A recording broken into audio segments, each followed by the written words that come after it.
tme, vo veľkej hĺbke, kde je chlad a ticho, sa plazí tvor, podobný obrovskému zhlukovi s brnením. Je to gigantický izopod, starodávny príbuzný suchozemských zhlukavcov, veľký ako mačka, s očami prispôsobenými večnému súmraku. Gigantický izopod žije tam, kde slnko nikdy nesvieti. Jeho nízke pohyblivé brnenie odoláva tlaku a večnej noci. Gigantický izopod je zhlukovec dlhý do pol metra a vážiaci viac ako kilogram.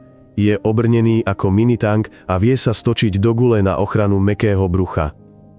Gigantický izopod má zložené oči, ktoré zachytávajú slabý odlesk. Jeho dlhé fúzy hľadajú potravu v úplnej tme. Gigantický izopod žerie z dochliny a niekedy chytí pomalú korisť. Dokáže zniesť taký hlad, ako by žil podľa iných pravidiel života. Obrovský izopod vyzerá ako živý štít. Jeho chytínové segmenty pevne zakrývajú telo. Sú ohybné po častiach. Má 7 párov krátkych nôh. Opatrne nimi kráča v bahne. Vpredu má 2 páry tykadiel. Týmito anténami skúma vodu.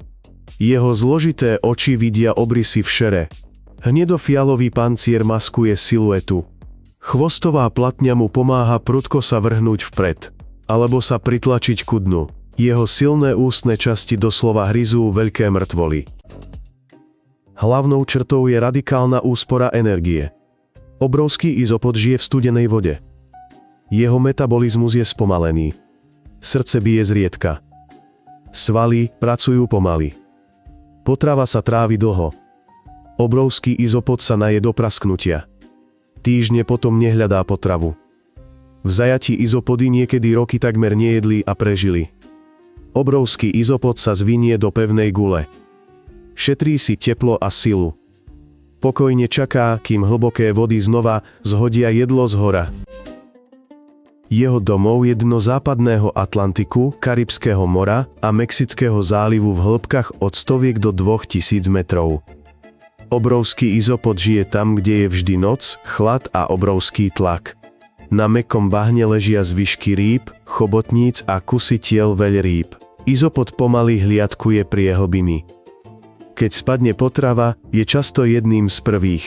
Hodiny trhá mäso silnými ústnymi časťami. Takmer sa nehýbe, aby neplitval energiou. Niekedy sa izopod takmer zahrabe do bahna, pričom mu ostávajú vonku tykadlá a oči. Hlbokomorské druhy často trpia gigantizmom. Chlad spomaľuje ich metabolizmus. Väčšie telo lepšie šetrí energiu a pomalšie sa ochladzuje. Obrovský izopod profituje z veľkosti. Tam, kde je málo predátorov, potrava prichádza zriedka, no vo veľkých dávkach. Chytínový pancier obrovského izopoda je brnenie. Slúži aj ako pevná kostra pod tlakom. Facetové oči zbierajú úlomky svetla. Dlhé tykadlá zachytávajú pachy a vibrácie. Čo je desivejšie na obrovskom izopode? Rekordná odolnosť voči hladu alebo pohľad z noci? Napíšte do komentárov.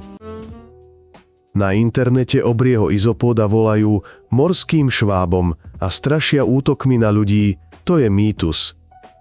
Obor izopod žije príliš hlboko a na pláže nevystupuje.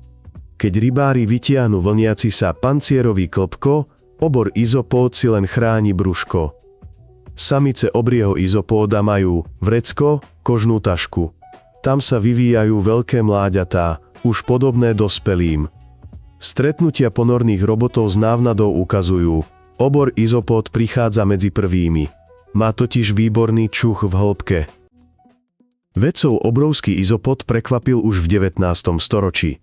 Hlbokomorské siete vtedy prvýkrát vyťahli obriu rovnako nôžku. Pre vedcov to bol šok.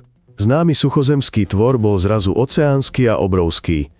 Neskôr sa ukázalo, že izopod má najväčšie vajcia spomedzi morských bezstavovcov, merajú takmer centimeter.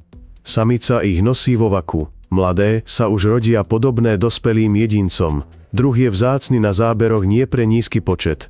Je to preto, lebo svet izopoda je hlboká noc. Vyzerá ako mimozemšťan, hoci žije priamo na zemi.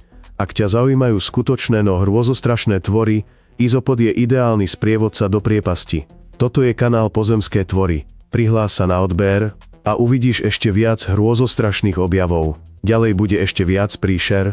Ahoj!